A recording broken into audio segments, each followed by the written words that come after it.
Gracias, queridos, comenzamos el estudio de un nuevo capítulo de vida y obra de Sigmund Freud. Ya vamos adelantados en la historia del psicoanálisis. Rebasamos ya 1909. Estamos viendo al doctor Sigmund Freud en su visita a la Universidad de Massachusetts, por invitación del doctor Stanley Hall, que vimos el capítulo pasado, termina separándose del movimiento psicoanalítico. Vemos o vamos a entrar a un capítulo no tanto centrado en las separaciones, sino directamente en aquellos teóricos, aquellos científicos que una vez el psicoanálisis empezó a ser popular, se dedicaron a atacarlo. Ajá. Vamos a ver qué nos encontramos. Estamos ya en segundo tomo o segundo volumen de Vida y obra de Sigmund Freud por Ernest Jones. Ajá. Dice el doctor Jones. Ahora daré alguna información sobre la tormentosa oposición que éste tuvo que soportar, especialmente en los años que precedieron a la Primera Guerra Mundial, pero en alguna medida por todo el resto de su vida. Cuando dice este, parece ser que se refiere al psicoanálisis. Ajá. Quien quiera describir actualmente el carácter y la extensión de esta oposición se encontrará con dos grandes dificultades. La primera de ellas es que la mayor parte de sus manifestaciones difícilmente puedan llevarse a la publicidad. Son simplemente impublicables.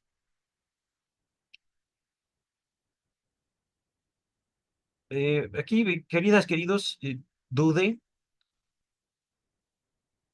Me parece que aquí donde estoy subrayando el texto hay un error de imprenta y no es posición, como lo leí, sino oposición, que es de lo que trata este capítulo. Ajá. Y ahora, eh, impublicables oposiciones al psicoanálisis, hasta cierto punto puedo entenderlo. Ajá. Solo basta contrastar un solo texto de Sigmund Freud que les voy a dejar en la descripción. Está en el volumen 14, eh, no voy a inventar, tengo aquí abierto mi lista, ustedes siguen viendo el texto, pero el volumen 14 de la obra completa de Sigmund Freud, compilada por James Strachey, Ediciones Amor-Rortu, estos libros verdes que ahorita me van a borrar, estos, Amor-Rortu Editores. El volumen número 14 comienza con Contribución a la historia del movimiento analítico. Ajá. Este texto lo voy a decir casi a la letra, casi literal, si mi memoria no me falla. Dice Freud, la gente empezó a criticar mis textos sin leerlos. La gente empezó a criticar lo que oían de lo que oían de lo que oían de lo que oían de mi obra. Y jamás, por la mera estructura de la crítica, ellos jamás me leyeron. Ajá. Entonces es, digamos, como tratar tratar de atacarlo a Freud de loco, tratar de tacharlo sin siquiera hacer una sola referencia a su obra. Ajá. Eh, Estoy parafraseando Contribución a la historia del movimiento analítico, que no se limita solo a los opositores u adversarios, pero en en esa línea de pensamiento, en esa, digamos, crítica a los críticos, es posible todavía al año 2025 encontrar críticas al psicoanálisis que no atinan en señalar un solo texto freudiano. Ajá. Por supuesto, ahorita se me ocurren algunos ejemplos, pero quiero regresar al texto, por supuesto, para dedicarnos a ello. Tengo justamente planeado no solo estar leyendo vida y obra de Sigmund Freud, como ahorita lo estamos haciendo, el lunes de la traducción de Luis López Ballesteros. Ya tenemos toda la edición Amor-Rortu. Estamos viendo Melanie Klein los miércoles, terminados, que yo pienso que lo primero que terminaremos será Vida y obra de Sigmund Freud. Comenzaremos a estudiar textos, pienso yo, donde atacan directamente al psicoanálisis. Pienso yo El Libro Negro, pienso yo, ya tengo varios, pero no me acuerdo ahorita de sus títulos. Ajá. La mayoría haciendo críticas desde la filosofía. Ajá. Y por supuesto, esto no quiere decir que toda la filosofía se opone a Freud. Hay filósofos que incluso al día de hoy, pienso en Zizek o Zizek, no me acuerdo cómo se pronuncia, Slavoj Zizek, como un filósofo que se aproxima al psicoanálisis con respeto y por supuesto con el cuidado de leerlo. Ajá. Ahorita vamos a dejar hasta aquí mi comentario para continuar. Ujú. No por, no por ello, no por publicar o repetir las críticas, pudo ahorrarse Freud el escucharlas. Ajá. Siempre había pacientes en una fase de transferencia negativa, para no hablar de amigos bondadosos, es decir, gente hipócrita, que se encargaba de tenerlo bien informado. Es decir, fíjense esto, amigo, mira, me preocupa mucho lo que hablan de ti. Porque la gente dice que eres un imbécil, que eres un depravado, que eres un pervertido y que lo único que haces es sacarle dinero a la gente. Pero solo te quería decir porque eres mi amigo. Ajá. No porque yo piense que eres un imbécil depravado y que solo estafa a la gente. Pero, ¿te quedó claro o no? La gente dice que bla, bla, bla, bla. Ajá. Es decir, eh, tarde o temprano, queridas, queridos, y esto aun cuando no había internet, la gente sabe de una forma u otra lo que se dice de ellas o de ellos. Ajá. Y esta clase, digamos, de información preocupada no deja de ser molesta. Ajá. Dice el texto.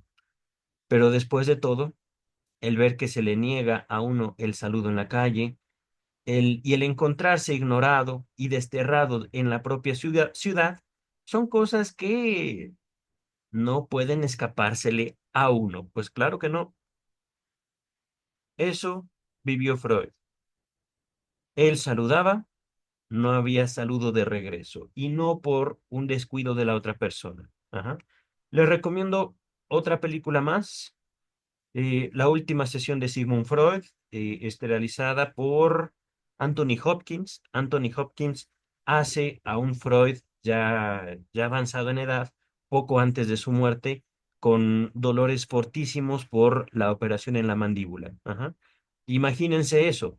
Estamos hablando de un Freud, ahorita no tan viejo, no tan grande.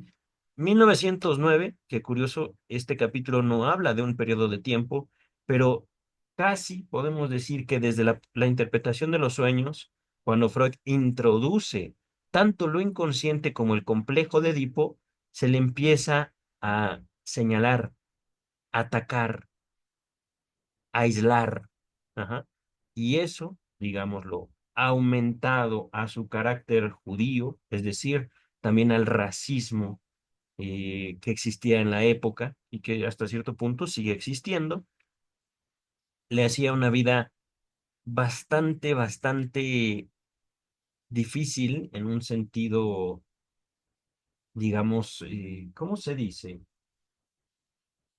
Convencional. Ajá. No podemos decir que Freud tenía una vida normal en absoluto. Ujú. Más bien ataque tras ataque, tras ataque, tras ataque. Y justamente, en ese sentido, queridas, queridos, les pregunto, ¿qué tenía más que perder? Si desde el principio se le había juzgado como judío, y no hablo del principio del psicoanálisis, básicamente el principio de su vida. Ajá. Él y su familia sufrían eh, muestras de desprecio por su, no sé cómo decirlo, su raza, por su herencia, ajá, cultural, Y desde el principio, siendo un judío, se le ataca. Ajá. Llega él a la Facultad de Medicina, siendo judío, se le ataca. Ajá. Se destaca, pero se le ataca. No deja que esos ataques progresivos, esos ataques continuos, lo disminuyan, sino al contrario. Freud tomó esos ataques como una forma de imponerse literalmente y grabar su nombre en la historia. Ujú. Ahorita vamos a continuar con el texto. El nombre Freud se había transformado en un motivo de sensación, o más bien de notoriedad, para los psiquiatras y neurólogos alemanes, y sus teorías estaban perturbando hondamente su tranquilidad intelectual. Aquí cuando dice su tranquilidad, me imagino que habla de los psiquiatras y los neurólogos alemanes. Ajá. Porque es lo que les digo. ¿Cómo podemos hablar que Freud tenía paz mental cuando desde niño lo atacaban a él y a su familia por ser judíos? ¿Cómo? Y esto es algo muy importante, queridas, queridos. Freud, primero que nada, no fue psicólogo. Segundo que nada, en ninguna de sus obras, Freud defiende la salud mental porque no era un valor como al día de hoy. Ajá. No era un valor que él buscara en y por su obra. Ajá. Freud se dedica a la ciencia. Freud se dedica a plantear una estructura teórica para sostener una idea de la mente. Ajá. Freud nunca quiso dar salud mental. ¿Por qué? Justamente él no vivió algo como que podríamos entender salud mental, sino más bien fortaleza mental. En un mundo donde desde chiquitos te señalan y te dicen, vete al rincón, no quiero ver de ti, no quiero saber de ti, ¿cómo podía él sostener la salud mental en el mundo? ¿Cómo podía él hablar, por ejemplo, resiliencia, resiliencia? Hay que ser resilientes cuando lo que quieren es verte muerto. ¿Me explico? No. Resistencia, fortaleza y trabajo. Esos fueron sus valores, querido doctor Freud, y al día de hoy lo reconozco y lo respeto. Ajá. Y ciertamente yo sostengo, no digamos una antítesis de la salud mental, porque ciertamente, enseñanza de Freud, si tú combates algo, lo refuerzas. El elemento fundacional de la represión. Ajá. Entonces, comprendamos la salud mental como una política imposible e inhumana, pero al mismo tiempo analicemos todos sus elementos, todos. Ajá. Ahorita continuamos con el texto. Día llegará en que algún estudioso de la historia de la ciencia podría abrirse camino entre los torrentes de insultos y malentendidos que servirían de válvula de escape a las emociones que fermentaban por doquier. Fíjense, y estamos hablando aquí antes de la Primera Guerra Mundial, un poquito antes. Ajá. Primera Guerra Mundial estalla en 1914.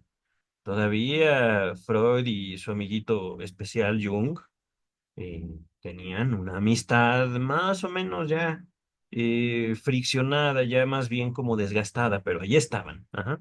Para 1914 estalla la Primera Guerra Mundial y este par de amiguitos rompe relaciones. Ajá. Ya lo veremos. Pero, es decir, ya lo veremos en detalle, ya en el capítulo pasado, Freud llamó a Jung, ¿cómo le dijo? No le dijo ignorante, le dijo lunático, me parece. Le dijo, está desquiciado, ya lo sé, pero seamos tolerantes con él. Ajá. Algo así, no me acuerdo bien. Les dejo el capítulo pasado en la descripción.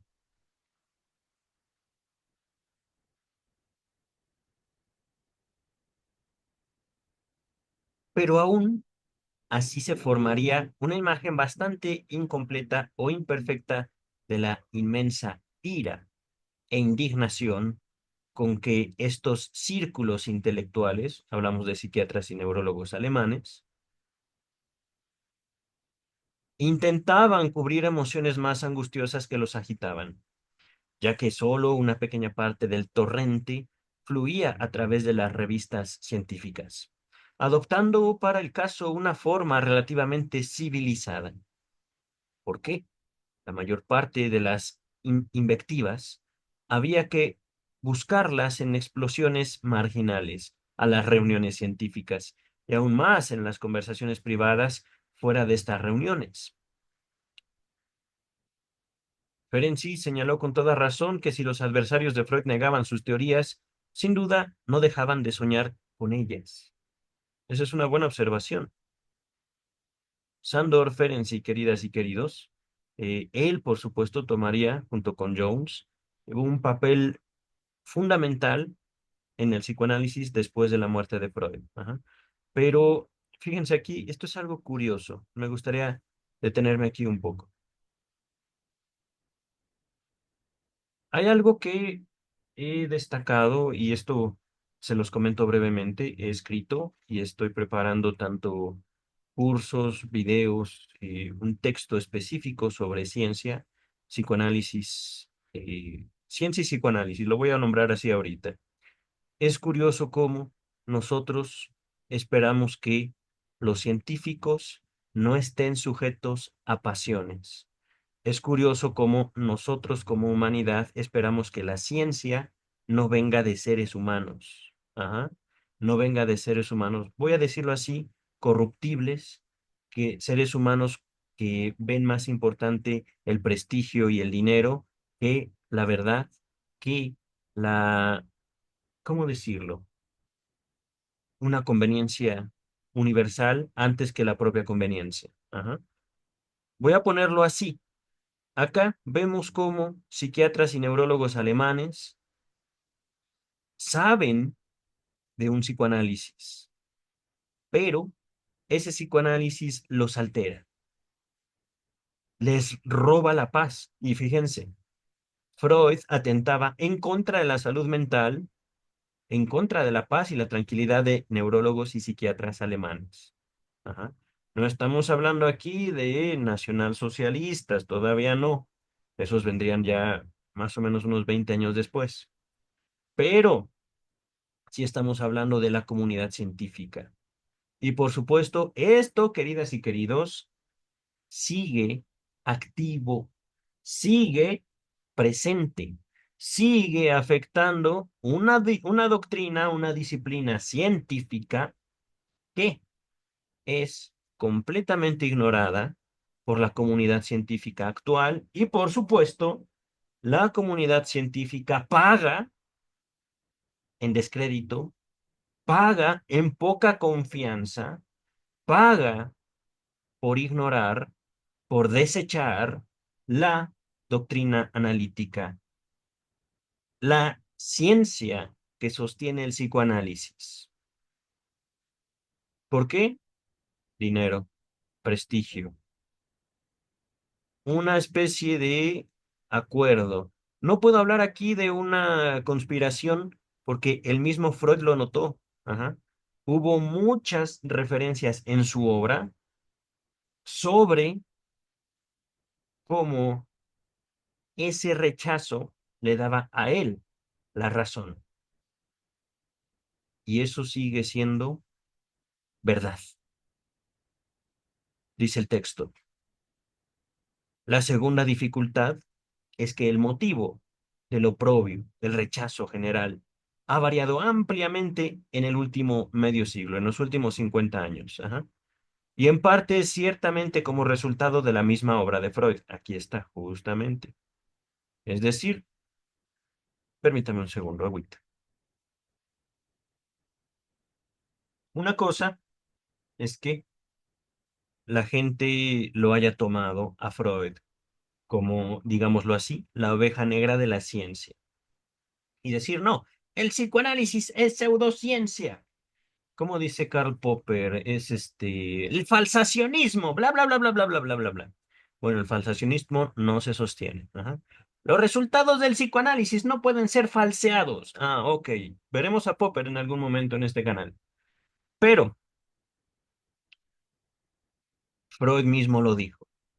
Yo hablé de lo más sensible. Yo apunté a la naturaleza humana y la gente lo escuchó. Y lo que hicieron con mi advertencia es lo que yo trato todos los días con mis pacientes. Entonces, si bien hay gente que me escucha, hay gente que es capaz de soportar eso que yo dije, eso que yo estudié y eso que yo comprobé forma el alma humana. Hay gente que, como muchos pacientes, lo escuchan, lo niegan, se van, pero lo terminan confirmando. He ahí el comportamiento de la comunidad científica todavía para el año 2025, dice el texto. Si ahora se dijera de una persona destacada que es un obsesionado por el texto, que tiene el hábito de querer descubrir los aspectos más bajos y repulsivos de la sexualidad en cualquier hecho o acto, por insignificante que sea, la mayor parte de la gente lo consideraría más bien como una actitud excéntrica, como un rarito, pero de todos modos trataría de juzgarlo en otros aspectos, ya que así y todo podría ser una persona agradable o tener el mérito de una obra valiosa. ¿Se explica?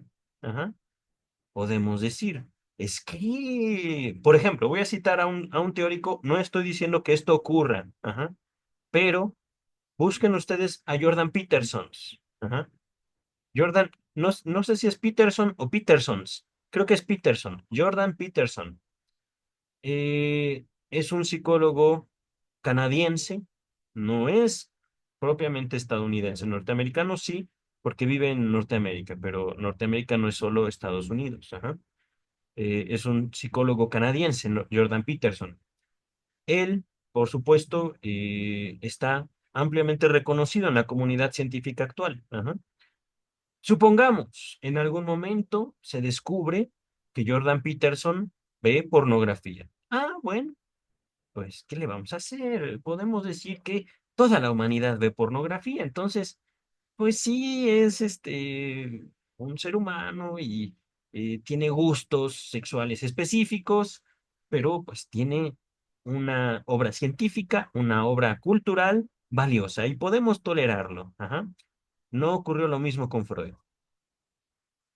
Básicamente fue judío y para colmo pervertido. Uf, a la basura. Ajá. Eso se hizo con la figura de Freud, pero al hacer eso, la gente, los científicos, no se daban cuenta justamente cómo le daban la razón. Ajá. ¿Por qué? Les pregunto. Y lo digo en un momento de la historia donde Internet hace que la pornografía nos dé a todos una idea específica del texto, del sexo. Mi lapsus, discúlpenme ustedes. Tenemos una idea sobre el sexo tremendamente distorsionada, pero no es por la pornografía. ¿Cuántos de ustedes saben que hasta abajo de todas las páginas de Pornhub hay un apartado, hay páginas de la misma plataforma Pornhub sobre sexualidad desde el punto de vista afectivo? No es la pornografía, no es la sexualidad, es el uso que hacemos de eso. Y eso también aplica a el rechazo a Sigmund Freud. Él no habló, digámoslo así, de cosas aberrantes. Él habló de la naturaleza humana, esa que nos rige desde el primer segundo de vida. Ajá. E incluso esa que nos va dando forma desde el vientre. Yo mismo he tratado de aproximarme a la sexualidad descrita por Freud y la encuentro sumamente acertada. No es una cuestión del orgasmo, no es una cuestión de los genitales, es una cuestión de construcción de la identidad y de apropiación del cuerpo, de la cultura, del lenguaje, de formación del lazo social, del amor y, por supuesto, del odio. No es una cuestión de sexo, sexo. No. ¿Por qué? Pansexualismo, ¿verdad, doctor Freud? Y esta fue una acusación que se le hizo a él. Es que el psicoanálisis es pansexualista, todo es sexo. No. Si el psicoanálisis es pura pansexualidad, el psicoanálisis sexualiza todo, ¿qué es la pulsión, queridas y queridos? Pulsión.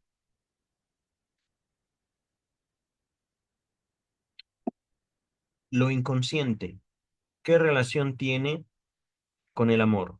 Lo inconsciente, ¿qué relación tiene con la familia?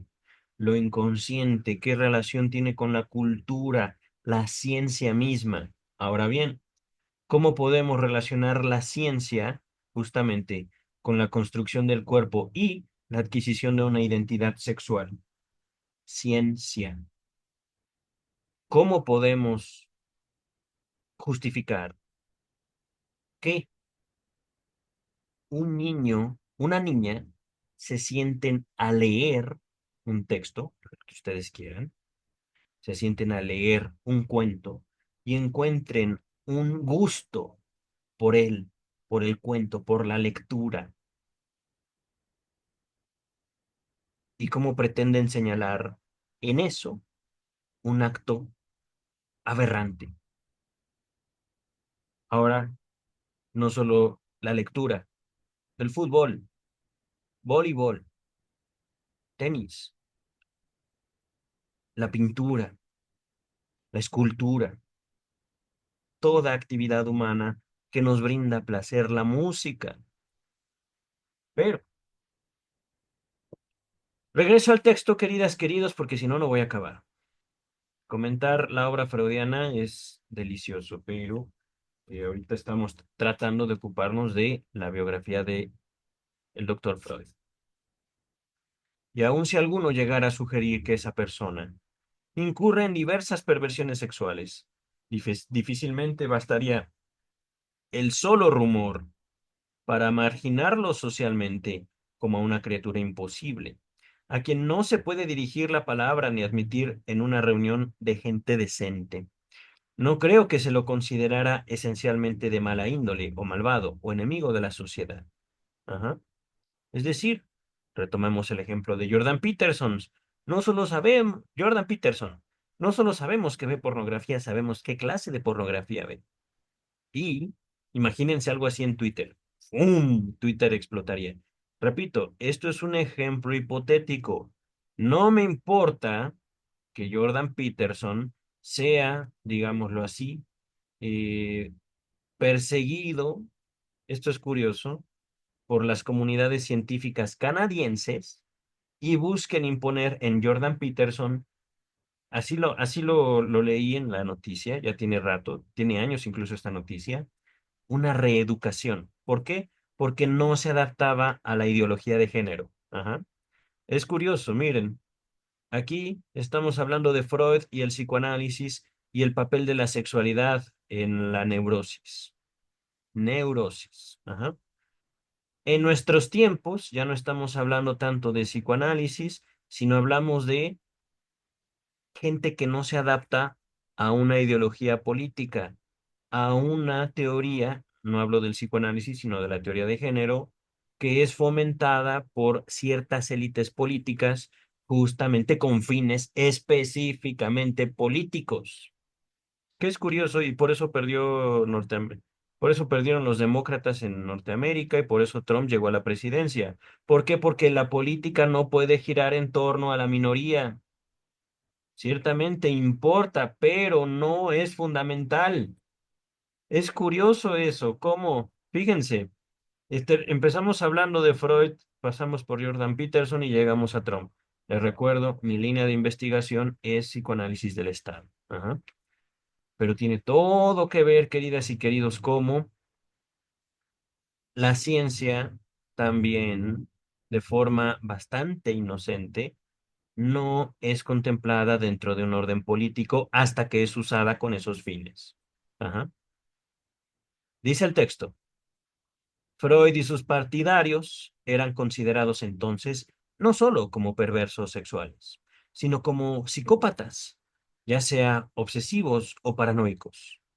Y la combinación de estas cosas tenía que representar un serio peligro para la comunidad. Las teorías de Freud eran consideradas como otras tantas incitaciones directas a abolir toda restricción, a volver a un estado primario de desenfreno y salvajismo. Fíjense, esto todavía cuando yo iba a la universidad.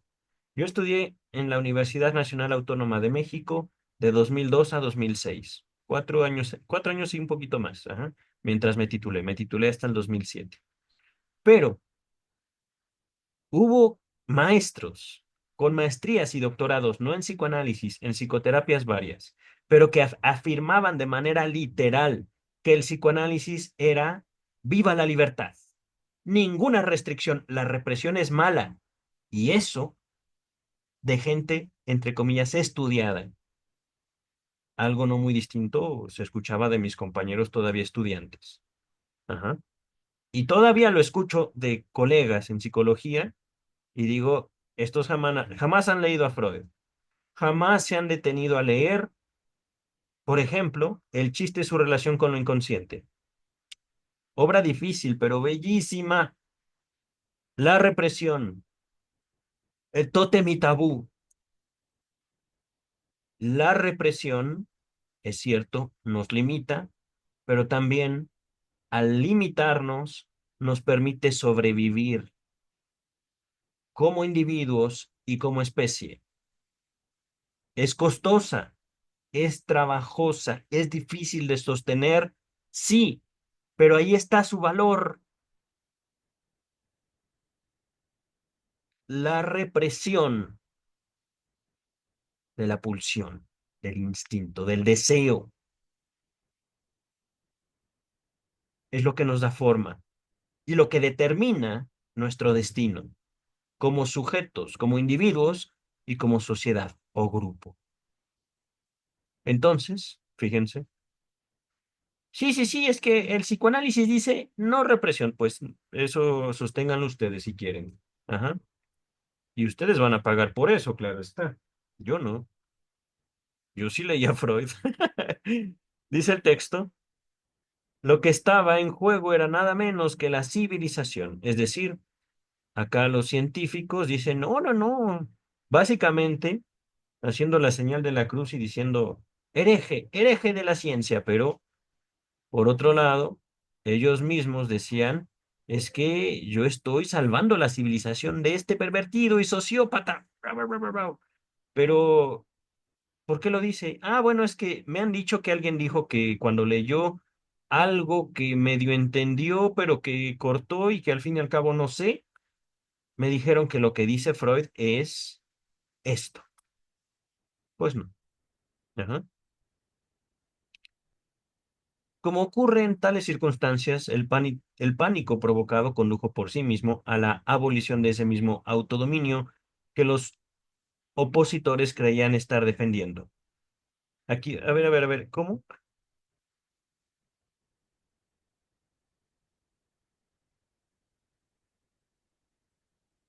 Sin más ni menos, se tiró por la borda todo lo que pudiera significar de buenas maneras tolerancia o incluso cierto sentido de decencia, y no hablemos ya de un deseo de discusión objetiva o de investigación. Es decir, se cerraron por completo. Lo que dijo Freud resonó tanto que la comunidad científica terminó por cerrarse sobre sí misma.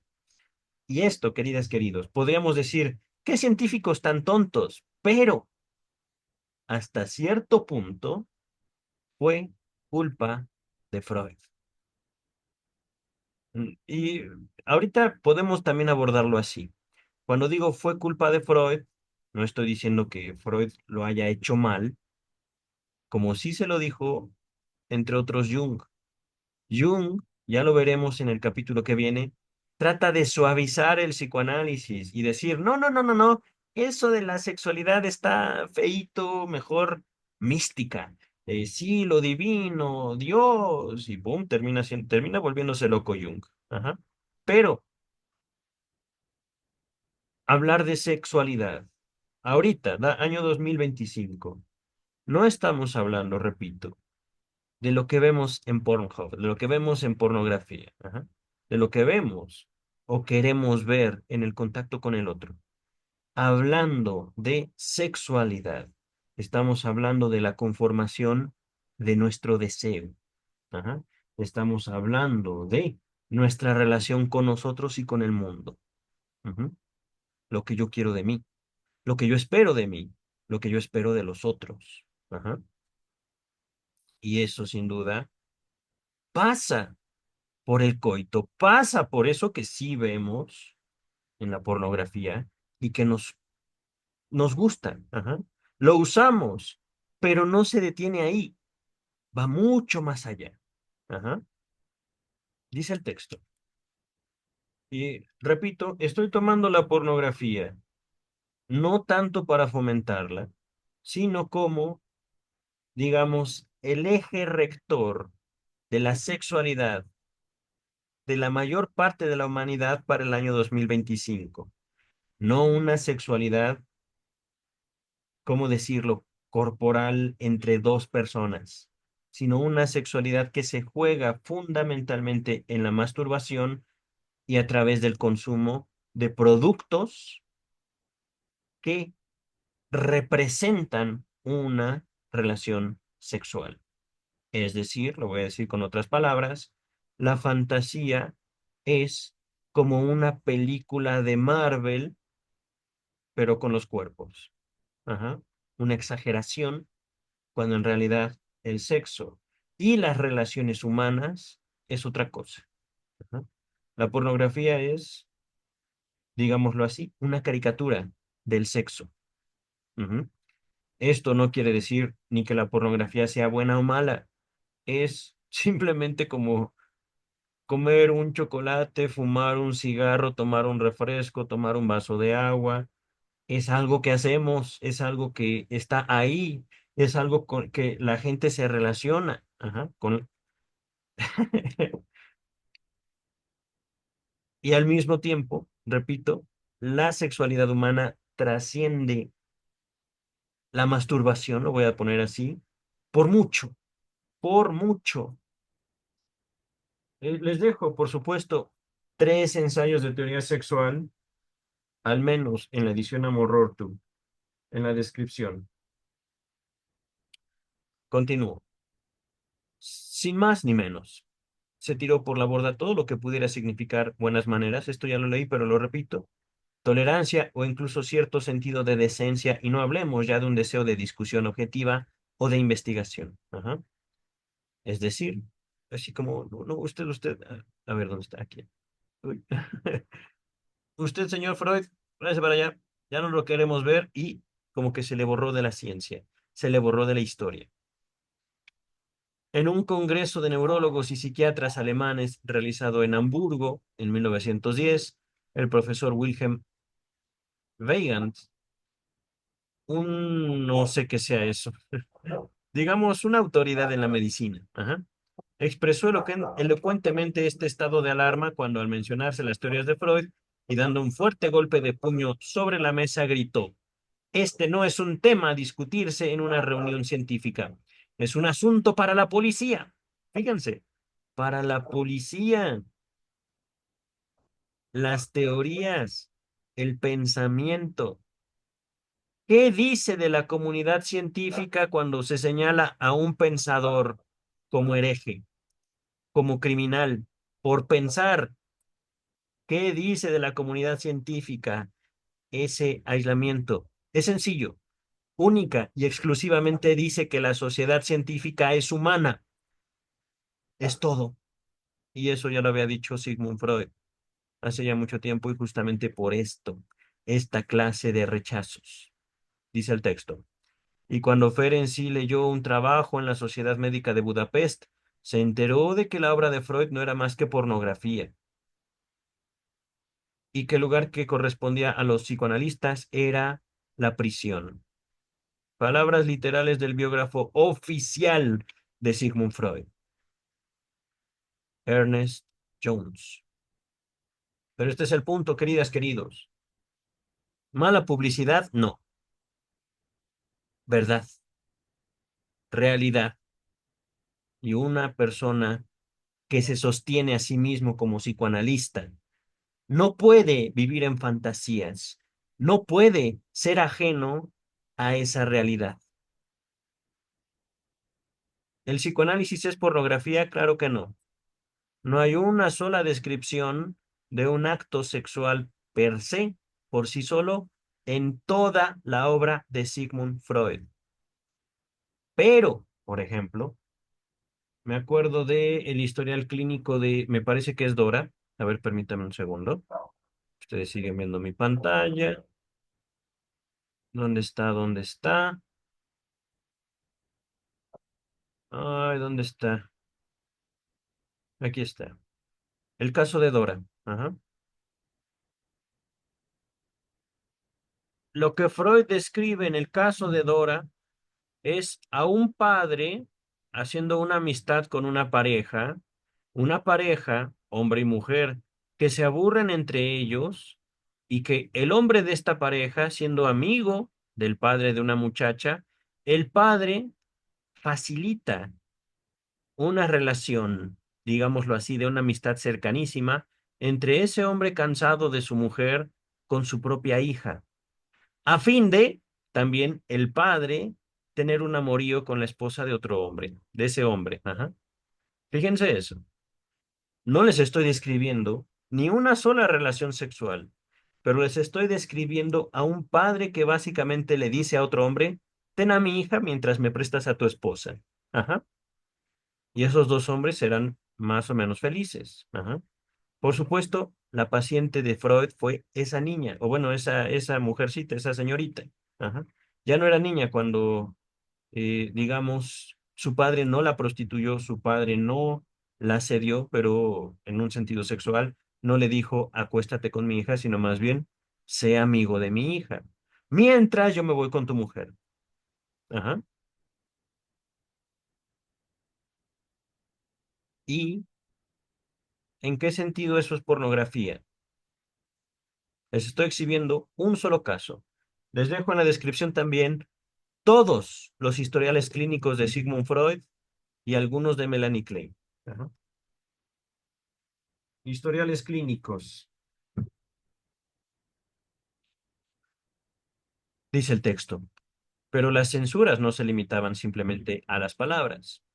En el Congreso Neurológico de Berlín de 1910, el profesor Oppenheim, famoso neurólogo y autor de los textos corrientes entonces en la materia, propuso que se estableciera un boicot a toda institución en que fueran toleradas las ideas de Freud.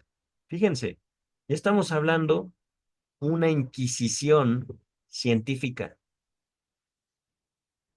Esto ya lo había observado y de hecho mi primer libro, no lo tengo ahorita a la mano, Sexualidad Infantil y Crimen, ya lo compartí en YouTube, lo pueden encontrar en Amazon, se los dejo en la descripción como lista de reproducción, ¿vale? Esto ya lo nombro en los primeros dos capítulos de mi propio libro, creo que en el primero. Él fue víctima, fue objetivo, fue la meta de una inquisición científica. Y cuando digo inquisición, no porque le fueran a preguntar, sino porque se dedicaron a cazarlo, se dedicaron a aislarlo, se dedicaron a atacarlo, no estando el presente. Pregunta, pregunta seria.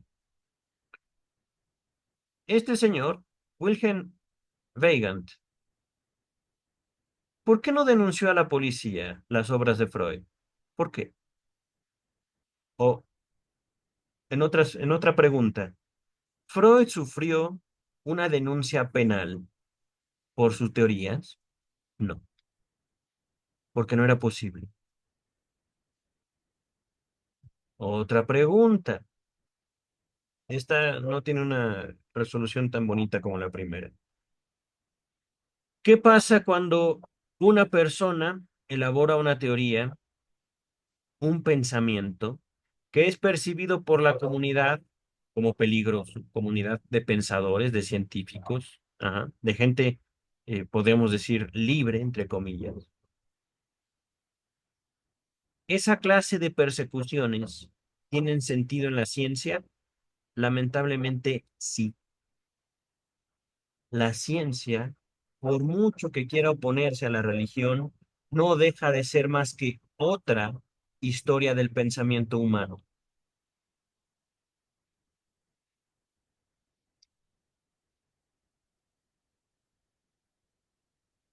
Ciencia y religión son hijas del deseo, nos guste o no, dice el texto. Esto encontró inmediato eco en el auditorio y todos los directores de sanatorios allí presentes se pusieron en pie para declarar su inocencia. Fíjense eso, un sujeto, Oppenheim.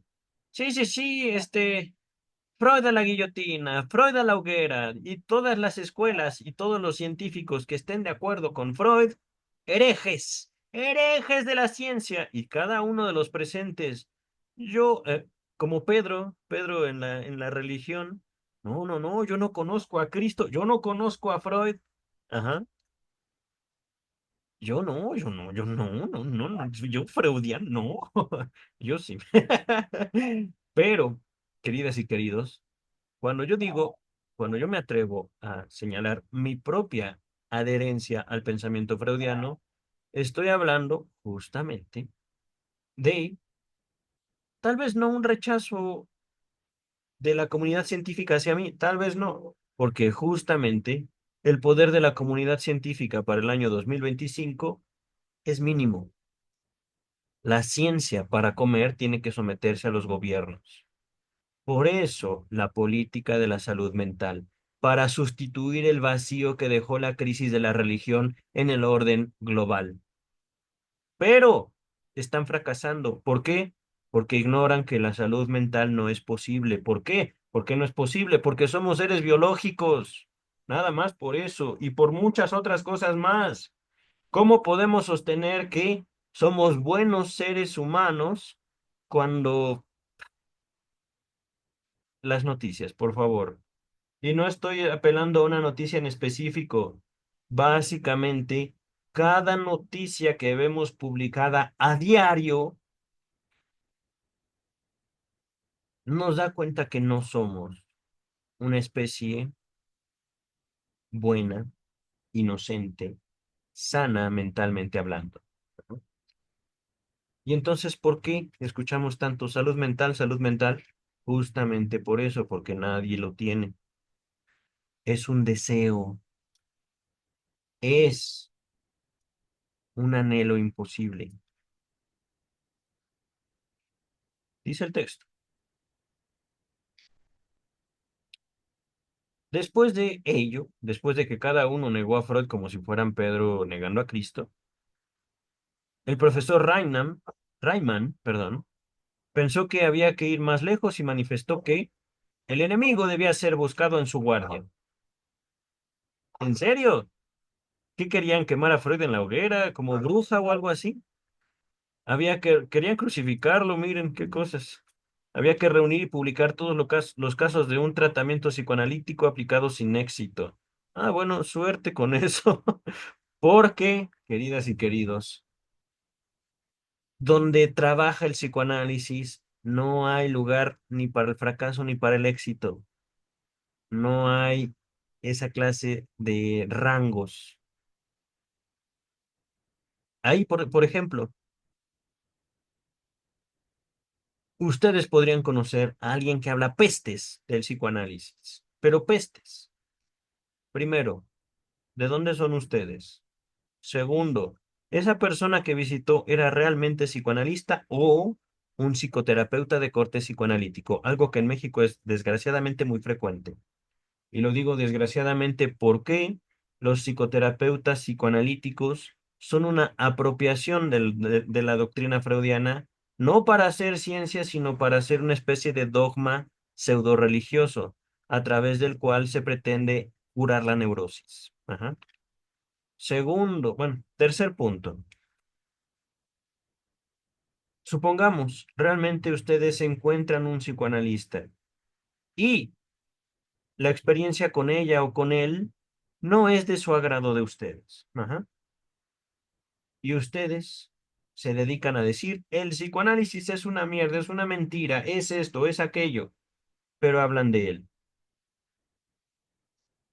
No se dan cuenta que, al menos para el psicoanálisis real, la capacidad de un solo ser humano de expresar su molestia, su enojo, es ya un éxito.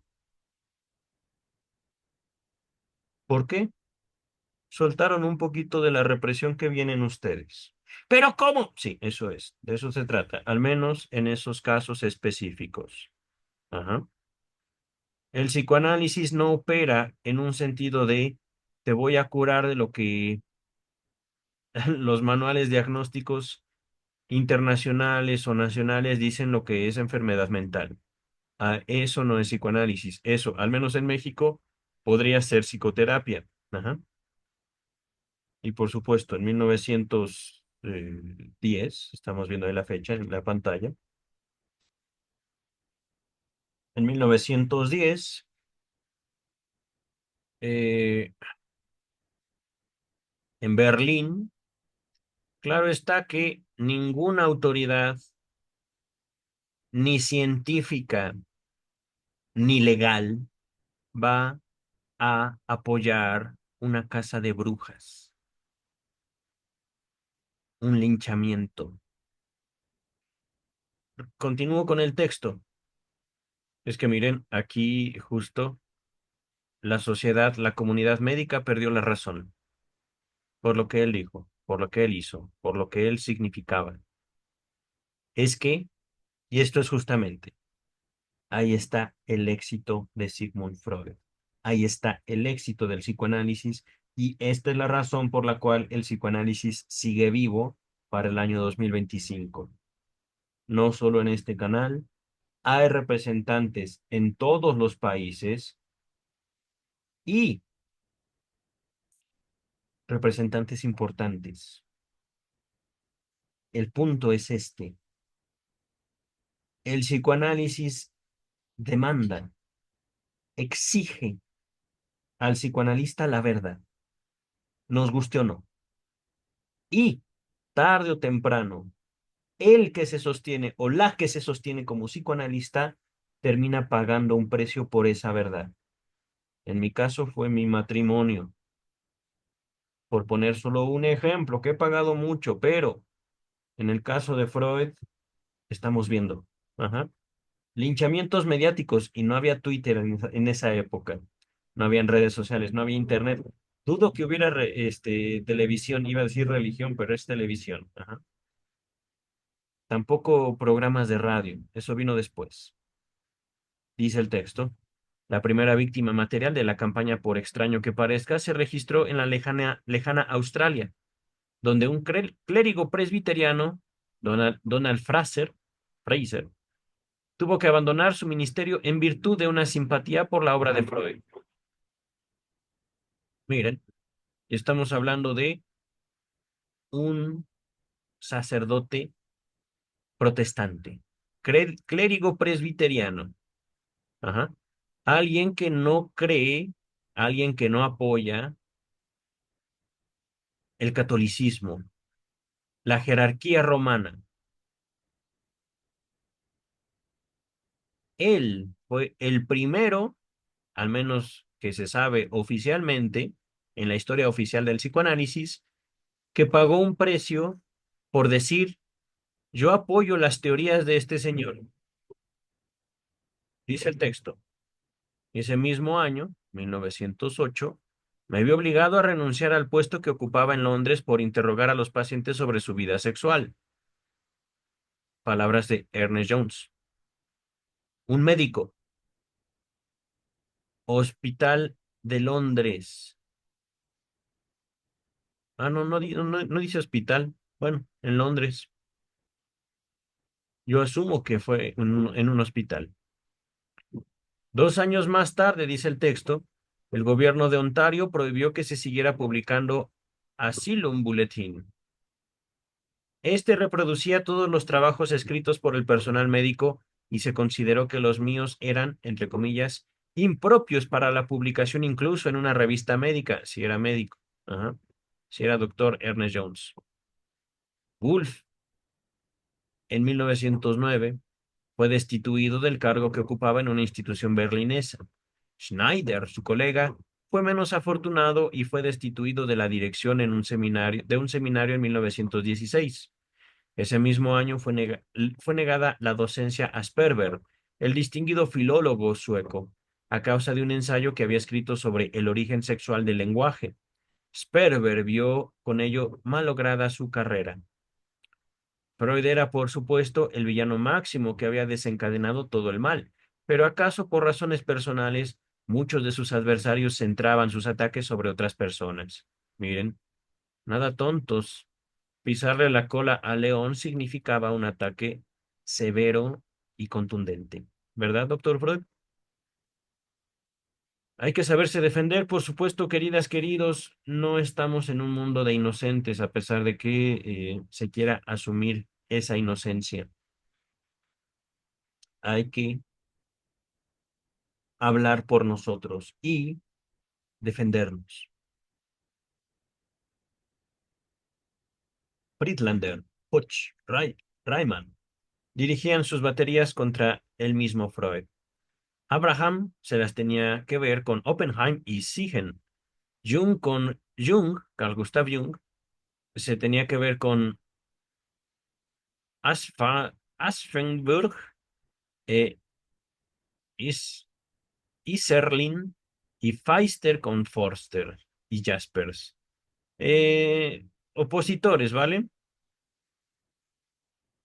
En Norteamérica le tocaba a Abril enfrentarse con los neurólogos neoyorquinos Berkum, Allen Starr y Bernard Sachs. Putnam era hostigado por Joseph Collins y Boris Sidis. Entonces sí había gente que quería pisotear básicamente a todos y cada uno de los que vemos en pantalla. Ajá. En los primeros años del siglo, Freud y sus obras caían bajo la consigna del silencio, o bien se les dedicaba una o dos frases desde el desdén, o perdón, una o dos frases de desdén, como cosa que no merecía seria atención. Pero después de 1905, cuando aparecieron tres ensayos de una teoría sexual, que les dejo en la descripción, el análisis de Dora, que ya había citado, pero también se los dejo en la descripción, esta situación cambió bien pronto y los críticos sustituyeron el silencio por una actitud más bien activa. Si sus ideas no morían por sí solas, había que matarlas. Freud se sintió evidentemente aliviado con este cambio de táctica. Manifestó a uno de sus pacientes favoritos, que no era otro que el hombre de los lobos, que también se los dejo en la descripción, que que la oposición franca e incluso la injuria eran cosa mucho más preferible que ser ignorado. Palabras de Freud, era una confesión que tenía que vérselas con un adversario serio, con quien no les volens tenían que arreglar cuentas. Esto me parece que sale en el chiste de su relación, que ya se los había citado. Permítanme un segundo, tengo mi teléfono cargando. Ahorita puedo ir rapidísimo a Google. Nolens Volens. Permítame, ya lo tengo en Google. Se los muestro en pantalla. Ay, ¿dónde estoy? Aquí estoy. Share.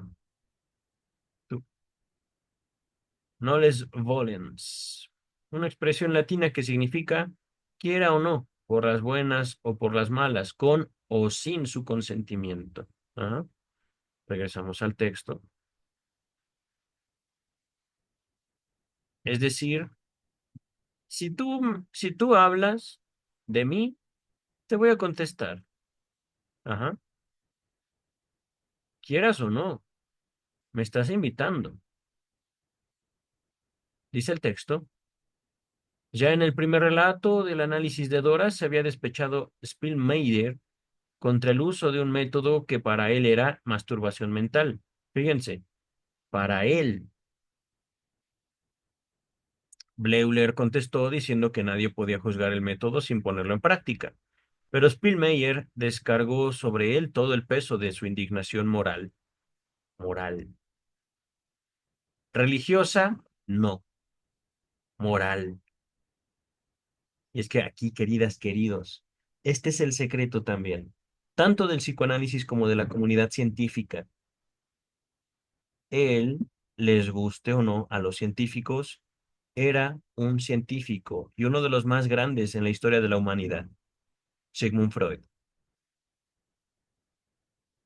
Lo que entendemos como ciencia no puede ser llevado a cabo sino por un ser humano. Y cada ser humano tiene límites morales individuales, propios, subjetivos, nunca universales. No existe una moral universal. Y aquellos que quieran comprobarlo, dedíquense a imponer su moral a alguien en Twitter. Espero realmente que no desgasten mucho su tiempo, sus energías y su tranquilidad para darse cuenta que en Twitter, si dices arriba estás mal, si dices abajo estás mal, izquierda estás mal, derecha estás mal, centro estás mal. ¿Por qué? Porque no existe una moral universal, queridas y queridos. He ahí una conclusión que apenas roza mi libro, mi primer libro, Sexualidad infantil y crimen, psicoanálisis del Estado, volumen uno. No trata sobre niños siendo abusados, trata cómo nosotros, a partir de nuestras experiencias infantiles, generamos ley y generamos orden social y generamos civilización. Helo ahí en la descripción de este video. Ajá. Esto contradice la tesis que había propuesto aquí de que no hay moral universal en absoluto. Es curioso eso. Teniendo cada uno, cada ser humano e incluso entre los mismos miembros de la familia morales diferentes, límites diferentes, deseos diferentes, hay un orden. Y ese orden no depende de la coherencia de los valores entre cada uno de los elementos en una sola familia. Depende más bien justamente del silencio que puedan concederle el uno al otro, la tolerancia que puedan tener entre miembros de una familia humana, sabiendo que los límites del padre son diferentes a los límites del hijo, a pesar de que se la pase leyéndole la maldita Biblia 10 horas al día. No les miento, no fue mi experiencia, pero sí viví cerca de mucha gente que hacía cosas similares. Hijo, te voy a dedicar 10 horas de lectura bíblica y catecismo, lo que ustedes gusten y manden, filosofía, leyes, bla, bla, bla, bla, bla. Un niño sometido a esa clase de disciplina y por supuesto adquirían valores diferentes al padre y el padre se enojaba muchísimo con los niños y con ellos mismos sin darse cuenta que eso es completamente natural porque son dos seres humanos diferentes y eso es natural entre padre e hijo. Ahora imagínense entre esposo y esposa, que vienen de dos familias diferentes. Y eso es curioso, cómo, a pesar de ser de dos familias, se empatan y se combinan y los valores entre ellos se mezclan para formar a un tercer grupo que no es ni del primero ni del segundo. Y todo esto se ve en el chiste de su relación con lo inconsciente. Queridas, queridos, pero eso es masturbación mental, según un tal Spielmayer. Un tal. No merece otro trato. Por descargar su indignación moral. Ni modo. Adiós, Spielmayer. Dice el texto. La primera persona que inició una acción independiente fue Gustav Asfenburg. Aschaffenburg. Vamos a decirle así, Aschaffenburg. En un congreso realizado en Baden-Baden en mayo de 1906, se pronunció vigorosamente llegando a la conclusión de que, entre comillas, palabras de Aschaffenburg, el método Freud es erróneo en la mayor parte de los casos, objetable en muchos y superfluo en todos. Ahí cierra la cita de Aschaffenburg. Era un método inmoral y basado en todo caso en la autosugestión. Pronto se le unió Hodge. Según este, el psicoanálisis era un método dañino, originado en tendencias místicas y lleno de peligro para todo aquel que llevara a cabo una actividad médica. Aquí, queridas, queridos, esto me sonó completamente a Jung. Ya he dado una cita de él.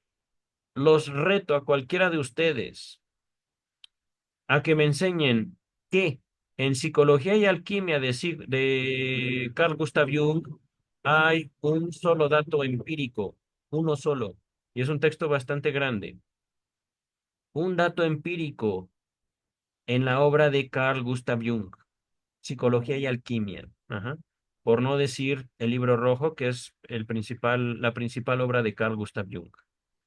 El libro rojo no lo he leído, la verdad me da un poquito de asco y mucha pena, pero si quieren en un momento podemos leer el libro rojo de Carl Gustav Jung, que seguramente lo encontraremos gratis en internet. Ajá. Viva la difusión científica. No, viva también esa clase, digamos, de libertad. Eh, ¿Cómo se dice? El dominio público. La condición que adquieren las obras de diferentes autores que han pasado por cierto periodo de tiempo en publicación. Ajá.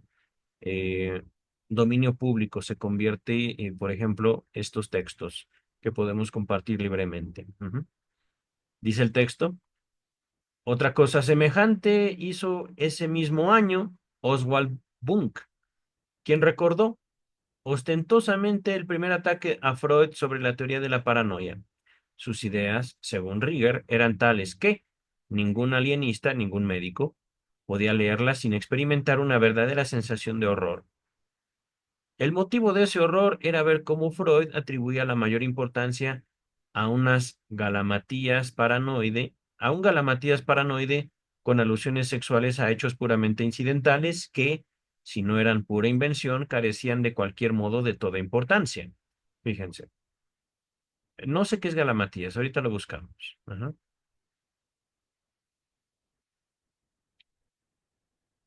Mm, no recuerdo este nombre, Oswald Bunk o Bunke, pero me suena que son sobre los primeros textos psicoanalíticos. Voy a buscarlo.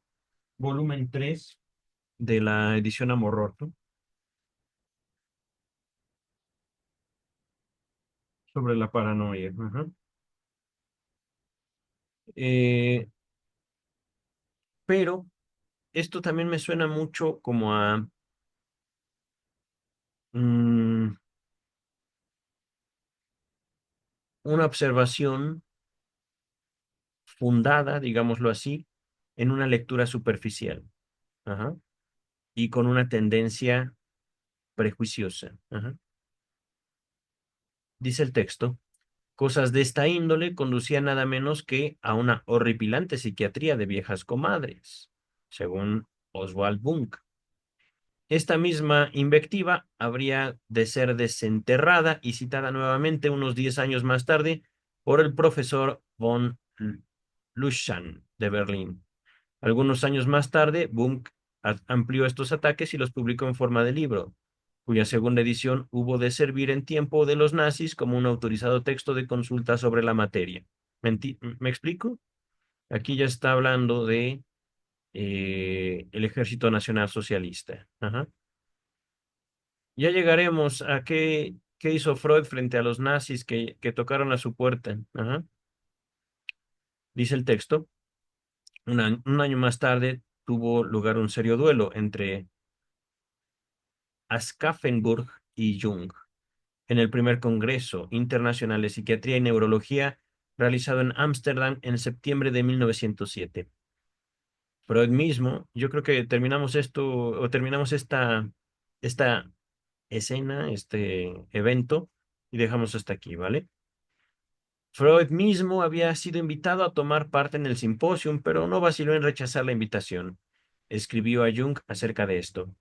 Esperaban, evidentemente, verme entablando en lucha con Janet, Pierre Janet, el principal opositor. Pero yo odio las luchas de los gladiadores frente a la noble plebe.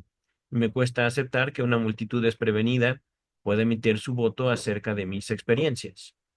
Pero no dejó de sentirse incómodo luego con la idea de que mientras él disfrutaba de agradables vacaciones, alguien tenía que luchar por él. Bueno, aquí sí debo decir, doctor Freud, usted se lo pierde. Y realmente, siendo usted tan estudioso de la historia, ¿por qué no admitir un cierto gusto, no sé si llamarlo sádico, masoquista, en la lucha con un otro? Tal vez un gusto con tintes homosexuales, ciertamente, pero, querido, de todos modos, luchar es, aunque no lo queramos, una cierta imagen de lo sexual. Ajá. Dice el texto. Pero, no, que esto ya lo leí. Antes del Congreso escribió a Jung una carta destinada a infundirle ánimo. No sé si usted tendrá éxito o no, pero me gustaría estar de su lado precisamente ahora y disfrutar de la sensación de que ya no me encuentro solo. Si usted necesitara de un estímulo, yo podría hablarle de mis largos años de soledad honorable, pero dolorosa, que comenzó para mí el mismo momento en que pude echar el primer vistazo al nuevo universo, de la falta de interés y de comprensión de parte de mis amigos más cercanos, de los momentos de ansiedad en que yo mismo creía estar equivocado, y me preguntaba de qué modo podría seguir un camino tan fuera de lo común y al mismo tiempo mantener a mi familia, del gradual fortalecimiento de mi convicción, que se aferró a la interpretación de los sueños como una roca en medio de la rompiente, es decir, de un mar de agua, un afluente de agua que quiere arrebatarte la vida. Y de la tranquila certidumbre que finalmente conquisté, y que me invitaba a esperar hasta que una voz lejana, la voz de alguien que se hallaba fuera de mi alcance, me respondiera. Esa voz era la de usted. Palabras de Freud, queridas, queridos. Lo malo es a quien se las decía. Lo hermoso son lo que ellas mismas representan. Él tenía esperanza.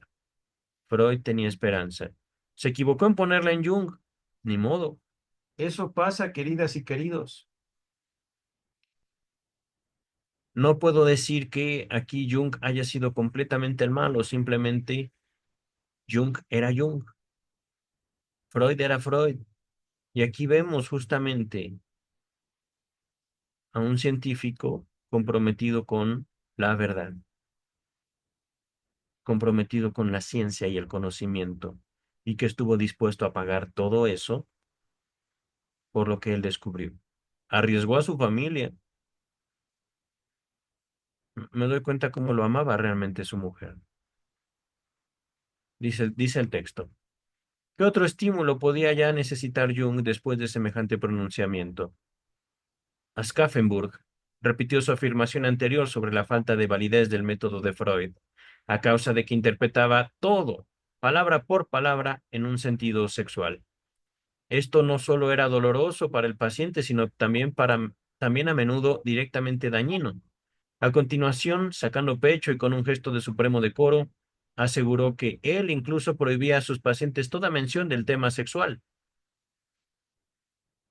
Literal, fíjense, los pacientes querían hablar con un doctor sobre un tema íntimo, personal, y el doctor decía, no, no, no, no, no, no, no, no, no, no, por favor, no, se lo prohíbo. Ajá. Es que miren, hablando de derechos humanos, ¿acaso no tenemos derecho de que un doctor, un psicólogo, un psiquiatra y por supuesto un psicoanalista escuche todo lo que le queremos decir. Escuche, no haga algo con eso. Simplemente tolere que yo hable, dice el texto. En el curso de su exposición se le escapó a Aschaffenburg este lapsus. Como se sabe, Breuer y yo hemos publicado un libro hace años. Este lapsus significa yo soy Freud. Breuer y yo. Estudios sobre la histeria se los dejo en la descripción.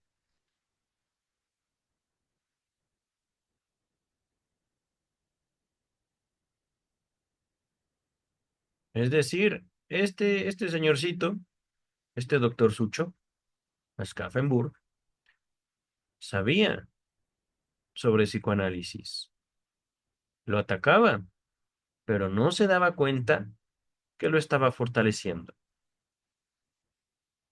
Dice el texto, al parecer no se dio cuenta del error, que quizás solo fue percibido por Jung y por mí, o por lo menos fuimos los únicos en percibir su significado.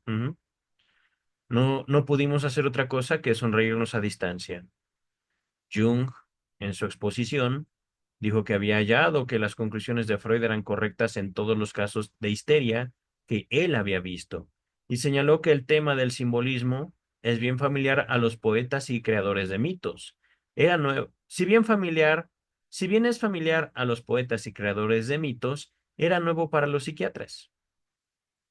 Aquí, simbolismo.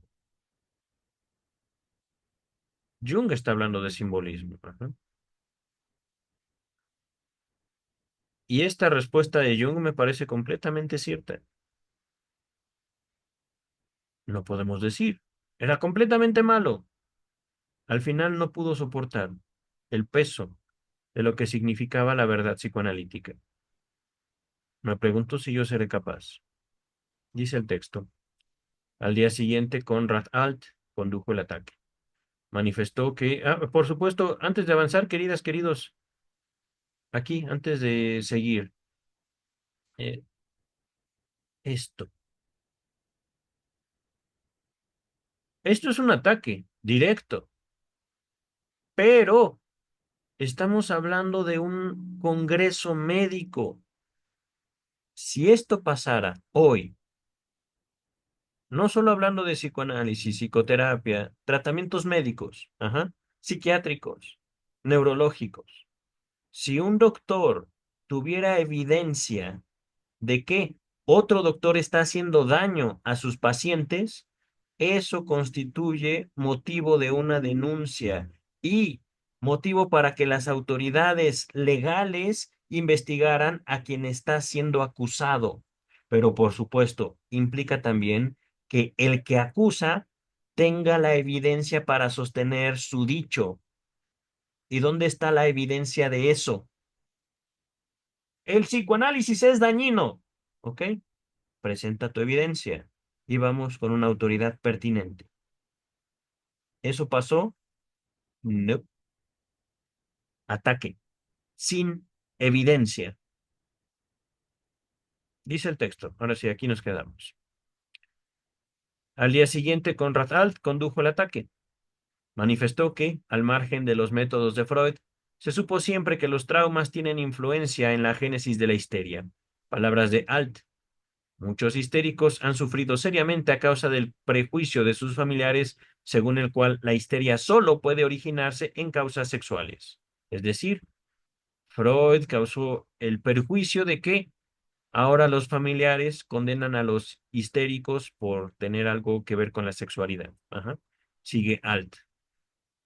A nosotros, los neurólogos alemanes, nos ha costado infinito trabajo destruir este prejuicio tan extendido. Entonces no fue culpa de Freud. Freud lo señaló, pero ya se sabía. Pero estos científicos querían ocultar esa información. Ajá. Continúa Alt. Y si ahora llega a ganar terreno la opinión freudiana sobre la génesis de la histeria, los pobres histéricos volverán a ser nuevamente menospreciados. Este paso hacia atrás produciría el mayor de los daños. paso hacia atrás. Decir lo que se sabía era un paso hacia atrás. ¿En serio?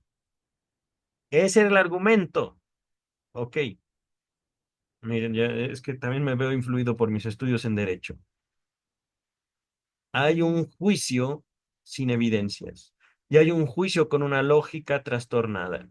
Ahí, en medio de grandes aplausos, hizo la promesa de que jamás permitiría a ningún paciente suyo acercarse a ninguno de los partidarios de Freud, que tan inconscientemente han descendido hasta la más absoluta inmundicia. El aplauso se renovó cuando Sigen se puso de pie para felicitar al orador por la firme actitud que había adoptado. Jung sintió, por supuesto, verdadera repugnancia frente a todo esto, y se congratuló de que Freud no estuviera presente para no ser objeto de semejante insolencia. Insolencia es decirlo muy, muy bonito, querido Jones. Pero ¿cuál fue la respuesta de Jung? Yo estoy esperando eso. ¿Qué dijo Jung? Maldita sea, no me dejen con eso. ¿Ahí acaba? ¿En serio? ¿Cómo defendió Jung? Ok, ok. Ah, ahí acaba. Al parecer, el biógrafo dijo, vamos a ver los ataques, pero no las respuestas. He dado yo algunas, queridas y queridos. Habían ataques por atacar. Ok. Vimos una pequeña respuesta de Jung. Ahí está. Fíjense, eso fue respuesta.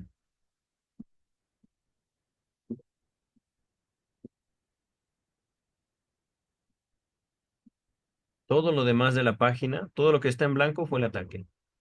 El primero, primer ataque y segundo ataque. Y, por supuesto, aquí, ¿qué? ¿Por qué? ¿Por qué? ¿Eso fue respuesta, en serio? Y también esto. Esto sí me parece mediocre de Ernest Jones y de Jung. Sonreírse a la distancia y decir, jijiji, ya ganamos, pero ellos no lo saben. Me hicieron enojar aquí. Pero, queridas, queridos, se la vi, así es la vida. Jung se sintió, pobrecito. Jung sentía cosas, pero no contestó nada, al parecer. Y si contestó, no lo sabemos. Gracias, Jones, por tu testimonio tan valioso, desgraciado. Pero, queridas, queridos, les había prometido terminar. Vamos a terminar hasta aquí. Aquí en México, no sé si escuchan las explosiones, seguramente es un festival religioso. Ni modo, ¿qué le vamos a hacer? Vamos a... Yo me voy a ver Netflix, yo creo que con unas palomitas que compré. Ya sé que voy a ver en Netflix o Crunchyroll. En fin, me voy a descansar, queridas, queridos. Los veo el próximo viernes para continuar con Los Adversarios, vida y obra de Sigmund Freud. Nos quedamos en la 118. No avanzamos mucho, pero fue un texto rico, con sus sabores también amargos, pero rico. Ajá. Dejamos entonces hasta aquí. Lunes de Luis López Ballesteros, traducción de la obra de Sigmund Freud. Miércoles de Melanie Klein y viernes de Vida y obra de Sigmund Freud. Bye.